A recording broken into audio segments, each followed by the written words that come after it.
السلام عليكم. معكم السعدية. جيت نعاود لكم قصتي ونحكي لكم حكايتي ونشارككم جزء من حياتي. أنا عندي 21 عام، بنت العروبية زيادة وخلوق فيها. عندي 4 ديال الخوت، 2 ديال الذكورة و2 ديال البنات، فاطمة وخديجة، وأنا هي الصغيرة فيهم، وأنا هي المخنثة ديال الخيمة، وأنا هي الحبيبة ديال با. ما كاينش اللي يقدر يقيسني ولا اللي يدوي معايا ولا اللي يحط عليا يده، واللي دار هكا يعول على راسو غادي ياكل شبعه ديال العمود من عند با. كنت قريت حتى للسادس وخرجت، وما نكذبش عليكم في دوارنا ما كايناش فينا اللي فايته السادس. خواتاتي اللي كبر مني كانوا قايمين بالشغل ديال الخيمه كله، كانوا هما اللي يصبنوا يعجنوا يخملوا وكانوا يحلبوا وينخضوا، وكانوا معاونين هما امي. اما انا كنت ما كنهش حتى الكاس من بلاصتو. خواتاتي كانوا حارات وما عندهمش مع الشقه المدعدع، وانا كنت لاقياها سبه فين ما يقولوا لي ديري شي حاجه كنت نديرها لهم مخسره باش ما يبقاوش يعاودوها معايا مره اخرى. وكنت عاطياها غير اللعب مع بنات الدوار، ما خليت كرات، ما خليت لاستيك، ما خليت كاري، ما خليت هز البوطه حط البوطه. كنت نضل نحنقز ونبات نحنقز. وما خويا محمد كان هو البكر ديال امي، كان غير يشوفني ويبدا يكرس فيا بالحجر باش ندخل زعما. كنت ندخل ليه من الباب ونخرج ليه من الاخر. الخيمه عندنا كانوا فيها شله بيبان. ما نكذبش عليكم، دوزت صغري على مزيناتو، ما خليت فاش لعبت وما خليت ما درت، وكنت فرحانه بعيشتي وسط امي وبا وخوتي. واخا دوارنا كان صغير وكان شي مقابل شي وشي برقق في شي وشي يهدر في شي وكل شي يعرف كل شي، واخا هكاك كانت عاجباني عيشتي معاهم ووسط منهم. ولاد دوارنا كانوا من العشيه للعشيه يطلعوا لجا الطيوه، كانت هذيك هي القهوه ديالتهم زعما. وكان ولد علي يضرب ليهم على القنبر وهما يشطحوا ويغنيوا. واش نقول لكم، خاتكم مع كان عزيز عليها الشطيح، وكنت نقول من صابكم كانت غير دبيبينا وندخل وسط منهم. كانوا بنات دوارنا كل وحده حاطه عينيها على واحد، اما انا كنت حاطه عيني على سيدي عبد الرحيم ولد خناته. هي لالا عبد الرحيم ولد خناته الزين ديال الدوار. كنت ديما نتناتف مع بنات الدوار عليه، ما خليت عليه حجر، ما خليت عليه تناتف من الشعر. تقولوا كان كاتب عليا بالخط زناتي، وهو راه ما كانش فايق ليا حتى من نعاس وما كانش يديها فيا. وانا اصلا كنت باقي يلا عندي 12 عام وكنت ما نعرفش نطوي حتى مانتي، وكانوا فيا غير العظو ما يتساقروا الكلب وما يديهاش فيا. وكانت عندي واحد بنت عمي سميتها عتيقه، كانت مخطوبه لواحد المعلم في المدينه، وكانوا متفقين باش من بعد الحصاد يديروا العرس. كنا حصدنا وكانت سالات الروينه، وكانوا بنات عمامي من العشيه للعشيه يتجمعوا في دار عتيقه باش يصوبوا الحلوى. وحنا دار عمامي كانوا الخيام لاصقين مع بعضياتهم، كان شي 11. ما خلاو فقاس، ما خلاو بهله، حلوه الكوك الملاصقه، حلوه البوق، وكانوا غير يساليو ويشدوا الطعارج ويحميو الطرح. امال انا كنت غير شي عوده ونطلق ليها الجام، نشطح ونتحير وندردك حتى نولي كامله نتقاطر بالعروقات. امي مسكينه كانت ديما تقول لي حصني وتبتي راك بديتي تكبري. ومالي انا كنت نتسوق ليها ولا نديها فيها وتجيب ندوي معاها. خاتكم كان ساكنها شي جن، غير نسمع صوت التعارج ويوليو كاع العروقه اللي فداتي يزدحوا الحال اللي فيا وما كان يشاورني. كان وصل نهار العرس، النهار اللي كنت نتسناه فحال انا اللي غادي نتزوج. وكنت لبست واحد مولاي القفطان ديال امي كله موزونه وتحزمت. واش نقول لكم، جيت فحال هذاك عايشور اللي كيلبسوه ويحزموه. وكنت دخلت عند بنات عمامي للبيت ولقيتهم سيرين يماكيو، وكنت طلبتهم وقلت لهم يماكيو لي حتى انا. كانوا داروا لي الكحول العينيه وكانوا طلعوا لي شفاري، وانا كنت حاتيت على واحد الطرف ديال السواك ودرته في فمي. هما كانوا داروه شويه وحيدوه، وانا كنت ما حيدته حتى ولا فمي فحال نضرب الشقوفه معبه. وكنت دهنت شعري بالزيت ولبته وقرصت حناكي باش يحماروا. وكان جاني راسي هذاك النهار ما كايناش اللي في حالي في الدوار. وكان قال لي واحد الراس ضروري عبد الرحيم خاصو يشوفني باش يشوف الزين كيف داير. الزين كيف داير؟ ايوا بقيت داخله خارجه، زعما راني سايره نتسخر المالي للخيمه، فيما كانوا يشوفوني ولاد الدوار كانوا يبداو يضحكوا. هما الا انا عقت بيهم ولا عرفتهم كيضحكوا عليا، يا ويلي راسي راه كان قال لي راك عجبتيهم، هذاك الشيء علاش سايرين يضحكوا. ايوا بقيت نخرج وندخل نخرج وندخل نخرج وندخل بحال طايحه عليا الكرش حاشاكم. ما حسيت بخويا حتى تحات عليا بقى جا من قرفاتي قدامهم وهما يشوفوا، وكان قال لي والله يمك وباقي نشوفك خارجه يحسن نديك ونسد عليك في الكوري. واش نقول لكم، كنت حشمت وما رضيتش قدام عبد الرحيم، وكنت دخلت وقال الله نبكي ونمسح نبكي ونمسح، وكنت نسيت راسي رانا دايره الكحول ونطلع الشفار. ايوا بقيت حتى سمعت الطباله والغياطه وصلوا حدا الباب، كنت خرجت نجري حفيانه نتفرج، وما كان شي يشوف شي ولا شي حاسب شي، كان كل شي كيشطح وكل شي مديها في راسو. انا ما حسيت براسي حتى نقزت فوق الكارو، ندردك ندردك ندردك ونتحير. وما امي مسكينه كانت حوالت بالغميز، وما انا نديتها فيها، يا ويلي ديك الساعه تجيب من يغمز معاها، وكنت درت براسي ما كنشوفهاش. كنت انا نشطح والدريات شادين كروشهم ويضحكوا. ايوا بقيت حتى بردت هويشي، عاد كنت نزلت من الكارو، ومع العرق والشمس اللي كانت بارقه فيا راسي ولات في ريحه شرميله بهذاك الزيت اللي كنت داهنه. ايوا هذيك الساعه شدوني خواتاتي ودخلوني وجبدوا لي واحد المرايه وقالوا لي شوفي حالتك. يا ويلي واش نقول لكم، ويلي على فضيحتي وعلى شوهتي هذاك النهار. وجهي كان كله حموم بحال جابديني من الفرينه، مع هذاك البكا اللي كنت نبكي ونمسح، وهذاك الشيء اللي كانوا دايرين ليا في وجهي كله ضيعته في وجهي ولا كله حموم. ايوا كانوا مسحوا ليا وكنت نط وكملت اللي بقى من الشطيح. وكان العرس تفركت والعروسه تشابرت مع العريس ومشاو في حالهم. واختكم كانت خدات واحد جوج القرصات من عند امي من الفخاد سيمانه، وانا نمشي مفرقه على ديك الشوهه اللي كنت درت. ايوا كانوا دازوا شي ايامات وكانوا جاو الخطاب في اختي فاطمه، كانوا جاو فيها واحد الناس من الدوار اللي حدانا، وما دازتش حتى 10 ايام اخرى، وكانوا جاو الخطاب حتى في اختي خديجه، وكانوا بجوج بيهم شافوهم في العرس وعجبوهم. ولكن اش نقول لكم، خواتاتي كانوا محصنات ومرزنات وكانوا زينات، هذاك الشيء علاش بغاوهم الناس. ما كانوش في حالي انا نطير من المقله. خديجه كان جا فيها خو راجل عتيقه بنت عمي، وحتى هو كان ساكن في المدينه وكان غادي يديها للمدينه وتسكن معاه. ايوا كانوا اتفقوا على النهار ديال العرس، وكانوا خواتاتي بجوج بيهم غادي يديروا عرس واحد وفي نهار واحد.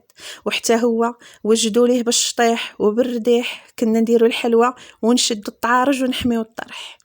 ايوا واش نقول لكم، امي كانت حلفت عليا وكانت قالت لي والله باقي نشوفك درتي الشوهه اللي درتي في عرس عتيقه، يا العرس الا حضرتي ليه وحتى نسد عليك في الكوري. وانا كانت فيا عقده اللي يقول لي نسد عليك في الكوري حيت كنت كنخاف بزاف. ايوا كان وصل نهار العرس وكنا لبسنا وتقادينا، وهاد المره كنت حصنت وكنت تقلت. واش نقول لكم، هذاك الشيء غير بالخوف. هما العروقه اللي فداتي كانوا كلهم كيزدحوا، وكانوا خواتاتي راحوا عند رجالهم، وحنا بقات الخيمه علينا كحله. امي شهر وهي تبكي عليهم ومكحله علينا الايام.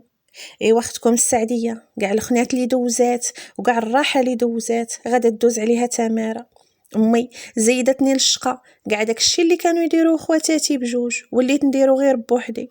وما لا عمرها حنت فيا وإلا قالت بنتي صغيره وما قاداش، كانت ديما تقول لي تعلمي ما ينفعك وما تجبدي في دار ناسك، ولا بغيتي تمشي تشطحي وتسوكي ليهم.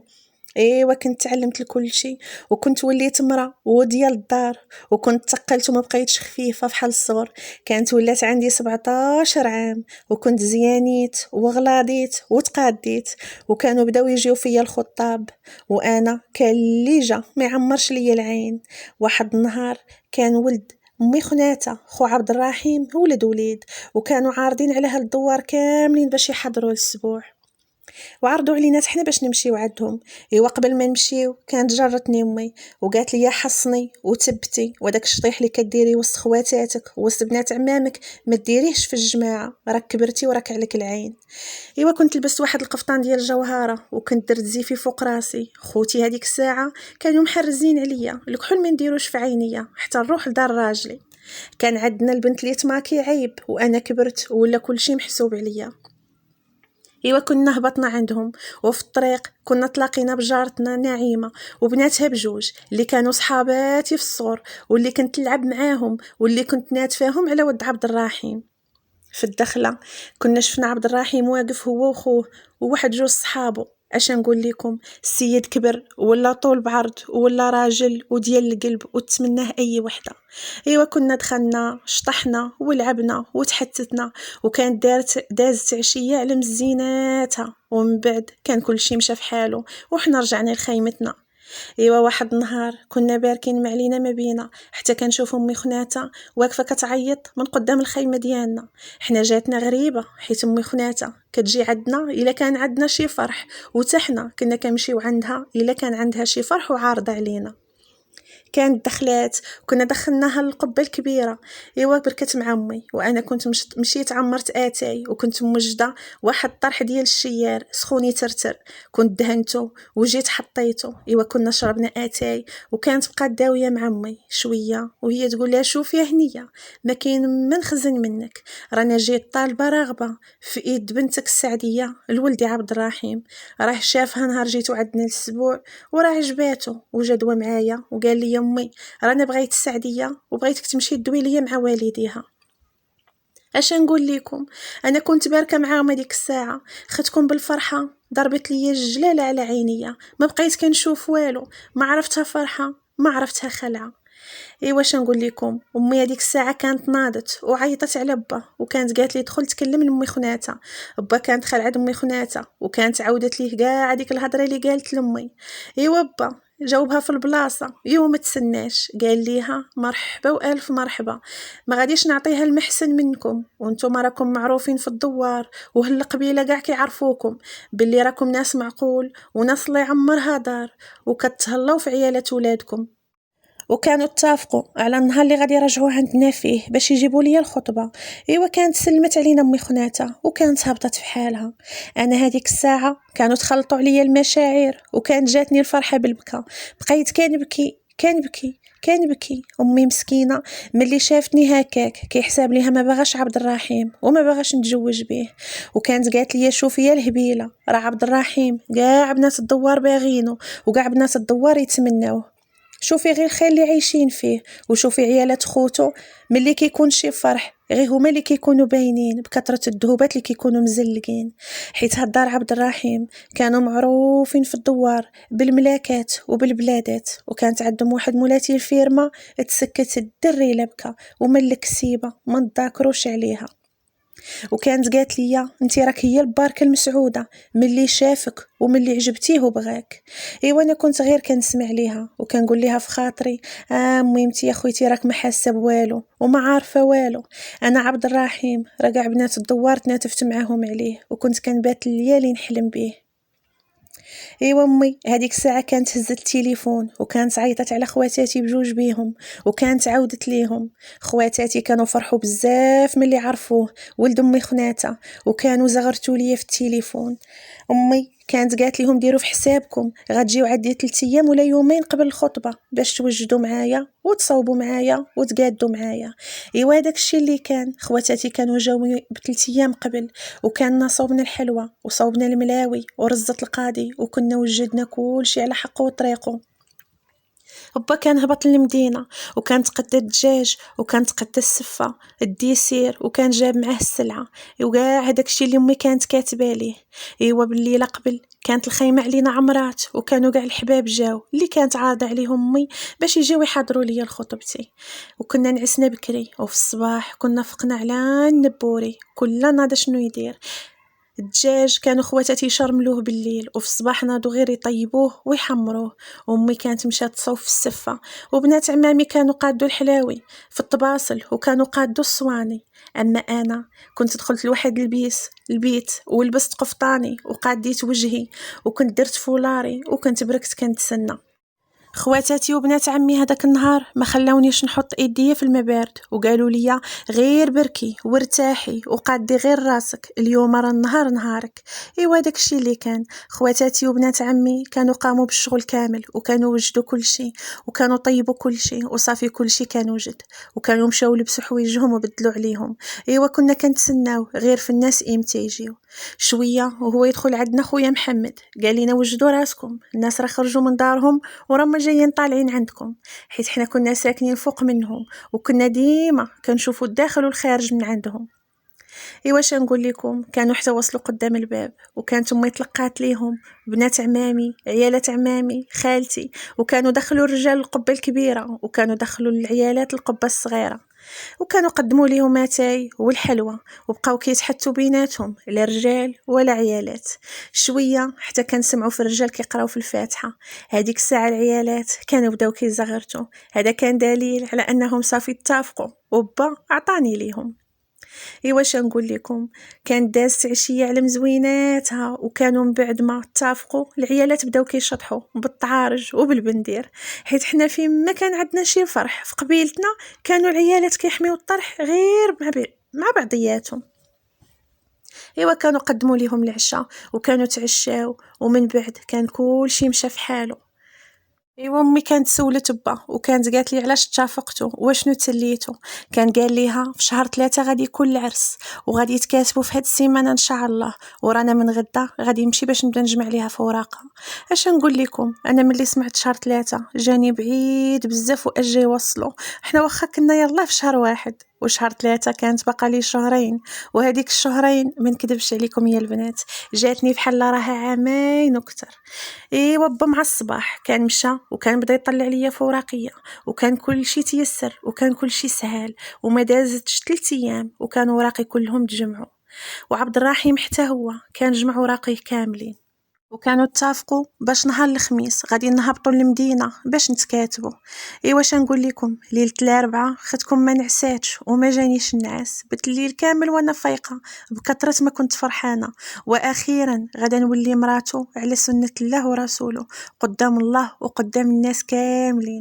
كنت نطت على النبوري، كنت لبست واحد الجلابه بيضه كانوا جابوها ليا في الخطبه، ولبست معاها شربيلها ودرت زيفها ووجدت راسي وبركت كنتسنى. فاقت امي لقاتني لابسه وباركه، قالت لي بسم الله عليك بنيتي مالك باركه حلمي، قالت لي لا امي بغيت نحيد عليا هاد الشيء ونرتاح باش وقت ما جاو يلقاوني موجوده. كنا فطرنا وامي وبا تما وجدوا ريوسهم وكانوا لبسوا حوايجهم، مع جويه 10:30 كانوا طلعوا عندنا دار عبد الرحيم، حتى كنسمعوا امي خناتها كتعيط من قدام الخيمه. كنا خرجنا عندهم وركبنا في الطوموبيل وكنا شدينا طريق المدينه. وحتى كنا وصلنا قدام باب العدولات وكنا طلعنا، وختكم قلبها كيضرب وكنت فرحانه وما قاداني فرحتي هذاك النهار بغيتها لكل حبيب وكل حبيبه وكل واحد وكل وحده كيسمعوا قصتي دابا. كنا طلعنا وكنا بركنا. شويه حتى كنسمعوا العدول كيعيط على بات عبد الرحيم، كان ناض عدو وكان ناض معاه حتى با وعبد الرحيم، كانوا دخلوا عنده وهو يقول لهم ما نقدرش نكتب ليهم، الدريه باقا قاصر وخاصكم تدفعوا الوراق للمحكمه. بات عبد الرحيم بدا كيطلب فيه، قال ليه والو ما نقدرش نكتب ليهم، ضروري الورق ما يدفعوا للمحكمه. اش نقول لكم، ختكم حست بقليبها غادي يسكت هذيك الساعه. اويلي على المحكمه، واش انا جايه نتكاتب ولا جايه باغا نطلق؟ انا جداني المحكمه، انا جايه باغا نتزوج. كون ما حشمتش وكون ما كانش بات عبد الرحيم وكون ما كانش با، كون رانا تكيت ليه على يدي وبستهم ليه وقلت لي كتب لي خلاص مع هاد السيد انا مزاوقه فيك. وكنا خرجنا كنا ركبنا في الطوموبيل ومشينا عند واحد المحامي، كانوا دخلوا ليه الوراق وكانوا خلصوه مزيان وطلبوه باش دغيا يدفع لينا الوراق للمحكمه ويقف عليهم باش دغيا يخرجوا ونقدروا نتكاتبوا. وكان عبد الرحيم دانا لواحد القهوه معروفه في هذيك المدينه اللي حدانا بالشوا. واش نقول لكم، ختكم كان عزيز عليها الشوا وكان عزيز عليها التمخميخ، كانوا حطوا ما شهيتكم فيه، ما خلاو ما جابوا الكبده القلب، كانوا جابوا الكفته اللحم مشوي. وختكم وتقولوا دغمه واش قادره تدوزها ولا قادره تسرط ليها، ما قدرتش ندوز الدغمه، كنت قلت لهم جيبوا لي غير المناضه، اتاي ما بغيتش نشربه، كنت حاسه بقلبي شاعله فيه العافيه. امي بقات كتقول لي كولي حيت عارفاني عزيز عليا التمخميخ وعزيز عليا الشوا، كنت قلت ليها وتقولي ضراني المعده وما عدوش منين يدوز. عبد الرحيم تا هو كان قال لي كولي مالك ياك ما كاين باس، كنت قلت ليه والو ما كاين حتى شي باس، رانا غير ضراني المعده. واش نقول لكم، ما كنتش حطيت الدغمه في فمي، ولاني عبد الرحيم الله يخليه ليا كان حقي، داروا لي هزوا ليا وكان داه معايا حتى للدار، وكنت تبركت وتفشيت وكليتو على خاطر خاطري. هذيك الساعة كانوا داوني لواحد القيصرية، كانت كلها دهيبية، كانوا دخلونا عند واحد دهيبي وباين عليهم كيعرفوه وباين عليهم كيشريو من عنده، حيت كان يعرفهم كاملين بالسمية ديالهم. ايوا كانوا تقداو ليا من عنده واحد الخاتم ديال الجواج، وكان عبد الرحيم خاد لي حتى واحد 3 دبالج. اش نقول لكم، انا ما نكذبش عليكم كنت صدمت. امي مسكينه كانت بانت ليها الفرحه على عينيها، وبا كان بقى ساكت وما قال حتى شي كلمه. ايوا السي عبد الرحيم كان جبد واحد الماسو ديال الفلوس من جيبو، وكان حسب الذهيبي وخلصو، وكان خدا كاع داكشي اللي تقدم من عنده، وكنا شدينا الطريق ورجعنا في حالنا للدوار. هذيك الساعه خدكم حسات براسها، ما بقاتش فيا الفقصه اللي كانت على ود الكتبه. كنت فرحت شويه بهداكشي اللي كان دار معايا عبد الرحيم وداكشي اللي كان شري ليا. ايوا ملي وصلنا كان حط امي وباه هما الاولين، عاده كان طلعنا حنايا. كانت امي وباه هبطات وانا كنت تليت معاه جويه 2 دقائق. هذيك الساعه عبد الرحيم كان وشوشني وقال لي شي حاجه في ودنيا. خدكم كانت حسيت تبوريشه شدتني من صباع رجليا حتى الشعر ديال راسي. بت الليل كامل وانا صوته في ودني وريحته في نيفي. واش نقول لكم، كان دازت شي ايامات وكان خرج شهر 1 ودخل شهر 2، وكان ما بقى على العرس غير شهر و16 يوم، حيت حنا كنا متفقين باش العرس غادي نديرو نهار 16، غيكونوا الوليدات كاملين شادين العطله، وباش كاع الناس يقدروا يجيو ويقدروا يجيبوا وليداتهم. واش نقول لكم، واحد النهار وهو يعيط لينا بات عبد الرحيم، قال لبا وجد راسك راه غدا غادي نمشيو ان شاء الله باش الدراري يتكاتبوا. راه عيط ليا المحامي وقال لي راه الوراق يخرجوا، ووقت ما جاو راه يقدروا انهم يكتبوا. واش نقول لكم، هذيك الليله ما نعستش بالفرحه، وكنا فقنا الصباح وكنا مشينا وتكاتبنا ووليت مراته وحلالو قدام الله وقدام الناس وقدام هالقبيله كاملين. عبد الرحيم واخا تزوجت بيه واخا تكاتبنا، ما عمرني بركت معاه بوحدي ولا مشيت عندهم ولا جاو عند ولا هو جا عندي. كان يعيط لي غير في التليفون وكنا نتحدثوا غير في التليفون، وكنت عرفته وعرفني مزيان غير في التليفون. واش نقول لكم، شهر 3 دخل وخواتاتي كانوا جاو وبنات عمامي كانوا جاو، الوليدات كلهم كانوا شدوا العطله. كنا بدينا نوجدوا العرس وبدينا نوجدوا في الحلاوي باش الشطيح والرديح كيف ما وجدنا في عراس بنات عمامي وفي عراس خواتاتي. ملي بقات 3 ايام العرس كانوا جاو عماتي خالاتي بنات خالاتي، كان كاع الناس اللي كنا عارضين عليهم كانوا جاو. الخيمه كانت عمرات بالحباب وبالصحاب، وكان كل شيء موجود وكان كل شيء مقاد وعلى حقه وطريقه. ليلة قبل العرس كانوا هبطوني للمدينة وكانوا داوني للحمام وكانوا طرقوني عند الكوافورة. كانت قادت لي شعري، حيدت لي الزغب لي في وجهي، وكانت قادت لي حجباني. ملي كنا رجعنا لقيت النقاشة موجدة الحنة وكتسنى فيا. كانوا بركوني ونقشوا ليا وكانوا نقشوا معايا خواتاتي وبنات عمامي وكاع الناس اللي كانوا حاضرين. والنقش ديالي داز بالشطيح وبالرديح، وداز واحد النهار حامي ومشهيتكم فيه. غير كرمت لي الحنة وحزموا لي يديا ورجليا وكتمت وقال الله نشطح ونتحير وندردك. وختكم كانت كتشطح واحد الشطيح اللي ما يحشمش، كنت شيخة ولاش بغيت نكون. كنا نعسنا والصباح كنا نضنا على النبوري، كل شي ناض وحتى واحد ما بقى ناعس، وكل واحد شنو ناضي يدير وكل كانت مهمته كيفاش دايره. خويا محمد كان هبط جاب الطيابات من المدينه وكانوا عطاوهم الدجاج باش يغسلوه ويقادوه. اما اللحم كنا كنتسناو في الدفوع تيجي وتيجيبوا لي البقره عاده باش يذبحوها ويعطيوهم اللحم باش يطيب.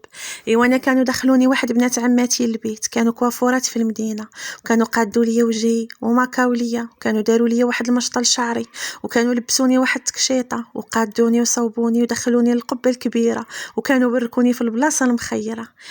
كان الوقت داز وكانت وصلت الوحده تاع النهار، وكان كل شيء مقاد وكل شيء على حقه وطريقه. شويه كنسمعوا في الطباله والغياطه جايين طالعين. كانوا جايبين لي الدفوع، كل شيء كان خرج قدام الباب يتسنى، وانا بقيت باركه في بلاصتي ونتسنى. ايوا عبد الرحيم امه وخواتاتو ما خلاهم ما جابوا ليا، وكانوا كابروا بيا قدام اهلي وحبابي. الله يكبر بيهم والله يخليهم ليا كاملين. ايوا كانوا وصلوا وكانوا شطحوا على الدفوع قدام الباب، ومن بعد كانوا دخلوا عندي العيالات، والرجال كانوا دايرين ليهم الشيخات في الخزانه اللي كان بانين ليهم على برا. عرسي كان داز على مزيناتو، كان داز حامي، ما كاينش اللي ما شطحش فيه وما كاينش اللي ما ضحكش فيه. ايوا كان فات نهار العرس وانا ما كانوش روحوني معاهم هذيك الليله، كانوا متفقين ما يديوني حتى الغد ليه عاد يروحوني، حيت حتى عبد الرحيم كانوا دارهم دايرين ليه نهارو وكانوا مجدين ليه عرسو في دارهم. ما كنا نعسنا ديك الليله حتى كانوا خواتاتي وبنات خالاتي وبنات عمامي جمعوا الخيمه وردوها تشعل. ايوا كنا دخلنا لواحد البيت وكنا بدينا نبرقوا في الدفوع وداكشي اللي جايبين ليا، وكما قلت لكم ما خلاو ما جابوا ليا. ايوا كانوا جمعوا ليا دفوعي وحوايجي انا اللي كنت شاريهم وجده في البالز وجدوهم ليا باش الغد ليه يديوهم معايا. انا ما نكذبش عليكم، واخا كنت باغا غير امتى نمشي عند عبد الرحيم وكنت فرحانه لهذيك الليله، كنت ما صبرتش وبقيت كنبكي وكنت ما ساخياش بميمتي، وحتى ميمتي كانت بكات وقالت لي يا بنيتي راك ساكنه غير حدايا، راك وقت ما توحشتيني ووقت ما توحشتك اطلعي عندي وغدا نمشي عندك. ايوا كنا نعسنا هذيك الليله وكنا فقنا الصباح وكنا بركنا على طابلة الفطور كاملين، فطرنا وتحتتنا وضحكنا، وكانوا العيالات الكبار ناضوا وبداو كيشقاو وناضوا يردوا لينا التقليه. كنت انا اللي تشهيتها وبغيت التقليه بالحم الراس وبالدواره ديال البقره، والدريات بقينا باركين في القبه الكبيره وبقينا كنتحتو. ايوا بقاو كيعاودوا ليا وبقاو كيوصيو فيا وقالوا لي شوفي يا السعديه، خاصك تعاوني راجلك هذيك الليله وخاصك تخرجي صباحك وتفرحي امك وتحمري وجه باك. ايوا واش نقول لكم، كانوا قال لي راه كيكون شي شويه ديال الالام ولكن كل شيء كيفوت وكل شيء كيرجع غير بالراحه. ايوا كانوا حطوا لينا مولاتي التقليه وكان جات ما شهيتكم فيها، وكنت كليت ما يوكل دوار هذاك النهار، كلشي كان بقى غير كيشوف فيا، مع انا ملي كنت كنكون مقلقه ولا فرحانه ما كنكونش نشبع دغيا. ايوا كنا عمرنا واحد البريري تاع اتاي وكنا بركنا عليه مجموعين وشربناه وتحتتنا عليه، ومن بعد بنات عماتي كانوا ناضوا دخلوني البيت. ايوا كانوا لبسوني وقادوني وريحوني وجهزوني العريسي باش يجيو يديني. ايوا كنا سمعنا الشطيح في دار عبد الرحيم وكانوا تما دايرين الخزانه ودايرين الشيخات الرجال، وخويا قال لنا باللي راه الناس تاع الدوار راما بداو هابطين عندهم. ايوا واش نقول لكم، ملي كان ظلام الحال كان جا عبد الرحيم فوق العود باش يروحني، وحنا عادتنا باللي اللي كتجوج في دوارنا وكتروح راجلها في نفس الدوار كيروحوها على العود. ايوا كنت ركبت حتى انا في العود وكانوا داوني بالشطيح وبالصلاه والسلام وبالزغاريت حتى كنا وصلنا للخيمه تاع عبد الرحيم. كانوا تلقاو ليا خواتاتو عيالات خوتو حباباتو في الباب بالصلاه والسلام وبالزغاريت، وكانوا ملقين لينا الحليب والتمر. ايوا كانوا طلعوني لمولاي بيتي، اش نقول لكم، فحال ديال الافلام والله العظيم يا البنات، واحد الناموسيه يجري فيها الخيل ومن الماريو فيه 8 ديال البيبان. بيتي ما كاينش اللي ما عجبوش هذيك الليله. انا كانوا مشاو معايا كاع العيالات اللي كانوا معنا في الخيمه، الا با وخوتي وعمامي ولاد عمامي وخوالي ولاد خوالي. كانت حشومه وعيب في دوارنا، انا الرجال يتبعوا العروسه نهار الرواحه. ايوا واش نقول لكم، كانوا دخلوا العيالات القبه ديالتهم وكانت عامره بالناس وبهل الدوار، وانا كانوا طلعوا معايا خواتاتي وبنات عمامي باش يبركوا معايا في البيت وباش يونسوني. ايوا كانوا جابوا لينا اتاي وكانوا جابوا لينا الحلوى وكانوا بقاو باركين معايا شحال، ومن بعد كانوا هبطوا عند العيالات وكانوا خلاوني بوحدي زعما باش سي عبد الرحيم يدخل عندي. واش نقول لكم، بركت ساعه ما جا، ساعتين ما جا، 3 سوايع ما جا، كنت حسيت بالمراود ديالي ضروني. السيد غير شاف الشيخات وشاف الشطيح ونسى راسو بلي راه هو العريس هذيك الليله. حتى الواحد شويه كنشوف الباب تحل، ايوا سيدي عبد الرحيم دخل وسد من وراه الباب، وكان بان ليا ماشي هو هذاك هذيك الليله، وكان شارب وشويه مفوت في الشراب. اش نقول لكم، السيد كان بقى كيشوف في الشطيح وبقى يشرب في الشراب، دخل عندي سخون والباقيه راه فراسكم. اش نقول لكم يا البنات، الغوت اللي غوت هذيك الليله ما عمرني ننساه، وكاع داكشي اللي قالوا لي خواتاتي وبنات عمامي ما كان شي حاجه اكثر منه. الام اللي ما عمرني شفتو في حياتي، ما خليت باش غوت، وما كاينش اللي عتقني ودخل عندي. وكنت ردحت واحد الردحه، جبتو على جدارة ودنو، جبتو مقلوب. ايوا السيد ما كان ناض حتى بان ليه الدم، كان باس ليا على راسي وكان هبط. وهذيك الساعه كانوا دخلوا عندي بنات عمي، وكانوا داخلين عندي خواتاتي، لقاوني مشبوحه فوق الناموسيه وتقولوا ضارباني كرويله. الجزء الاول من القصه ديال اليوم سالة البنات، وكنتمنى يكون نال الاعجاب ديالكم وتكونوا استمتعتوا وانتم كتستمعوا لهاد القصه هذه. ما تنساونيش من واحد لايك زوين وكومونتير حنين، الله يرحم بها الوالدين. واستناوني في الجزء الثاني من القصه اللي غادي نلوحوا لكم غدا باذن الله، اللي غادي يكونوا فيه احداث زوينه ومشوقه وغادي يعجبكم بزاف. بسلام عليكم.